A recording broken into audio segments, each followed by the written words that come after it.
Hello, I'm Sandy Walden from Serenity, your Master Grief Coach and Master Grief Coach trainer. I want to talk a little bit more about what in my world has become my most important book, The Four Agreements. As I said yesterday, this book was introduced to me by an amazing woman, thank you, Deb Karpak, more years ago than I can remember. And it's a simple book. It's short. It's 132, 134 pages, but it is incredibly profound. If we've worked in person, I've probably handed you a copy of this book because whenever I go to a secondhand bookstore, I buy however many copies they've got because it's that important to me. Whether it is to you or not is up to you. Long and short, this book encourages us to live by four simple agreements. It's really important here to remember simple does not always mean easy. I have worked very hard to incorporate, to live these agreements, and I fall down regularly. But here's the deal. We get to keep up, to stand up and try again. The intention, to do better, the intention to know that this is a map that is guiding me matters tremendously for me. So yesterday we talked about the first agreement, be impeccable with your word. I'd love to know how that landed for you, how it feels for you, and how does it shift your thinking and your speech. Today I want to talk about the second agreement. This one is huge. I'm channeling my inner Bernie Sanders. Huge. Don't take anything personally. So if somebody gets in my face, and they're screaming and yelling at me, when I can remember that it's not about me, it's almost as though an invisible shield goes up and the words go somewhere else. I don't need to hear them. I don't need to feel them. They're not about me. If somebody slings something at me physically, it's not about me. It's about them. Everything we say and do is about us. Everything anyone else says or does is about them. Now, this might sound a little bit too simplistic, but I want to take it further.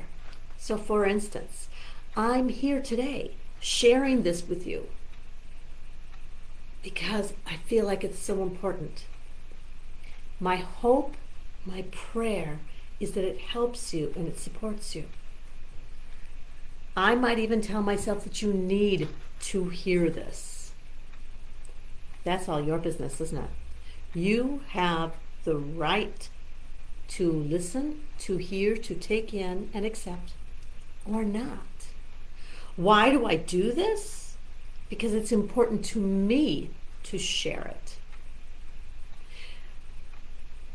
When we yell at someone because they say they just need to hear the truth, it's really about us having the need to share, to say, to proclaim what we feel is the truth. We have no way of controlling what somebody else hears or feels. When I tell my grandchildren I love you, when I fold my granddaughter into those long, long hugs, and she might be the world's best hugger, she leans in and they're long. It's wonderful. When I say that, it's because it's important to me to express what's in my heart. I hope, and again, I pray that they are able to receive, but that is their choice. So how does this help us when we're grieving? For me, it helped a lot when I thought about people who did or did not show up. what they did or did not say. For instance, and you know I'm going to give you examples. There's a gentleman I know and care about very much. He's been a friend for years and years and years. And he made a comment to me one day that, yes, I lost my son, and he understood that must be really tragic, but at least I have 2 other sons. He was going through a divorce. He would not have a wife. Do you understand how that was not intended to hurt me? It was about something he needed to say. He was feeling bereft. He was feeling as though he had nothing. And there might have even been a part of him that felt a little jealous, because in his mind, I had something. Was it hurtful? It actually wasn't. And probably because I understood where he was coming from, and I didn't take it on as a hit. It sure could have been, and I get that. I get that. For many people it would have been. In many circumstances it might have been. And perhaps if I had not felt the way I did that day, it might have been a hit. It wasn't about me. It was about him. He was feeling completely without. He needed to share that. He needed to express it. As a coach, when I'm training coaches, I remind them again and again and again that people need to say what they do. That's you, it's me, and it's everybody on the planet. We need to express ourselves because we need to get something out there. Others have the opportunity and the right, the ability to accept it or not. When we talk about people who did not show up in the way we wanted, needed, preferred, it wasn't about us. It was about them. Maybe they didn't know. Maybe they didn't understand. Maybe they didn't have the energy. There are all these possibilities, but it wasn't about us. It was about them. Those people who did show up, I think about the friend who brought meals for 4 days. That was because he had a need to express his sadness at losing Mikey, his love for us by wanting to nurture us in the only way he felt possible. We deliberately chose, not consciously, but we chose to accept and appreciate and feel. We have choices. I encourage you to remember that what others say and do is about them. You do have the choice to accept and to feel or not. There are some interactions I go in with like a bubble.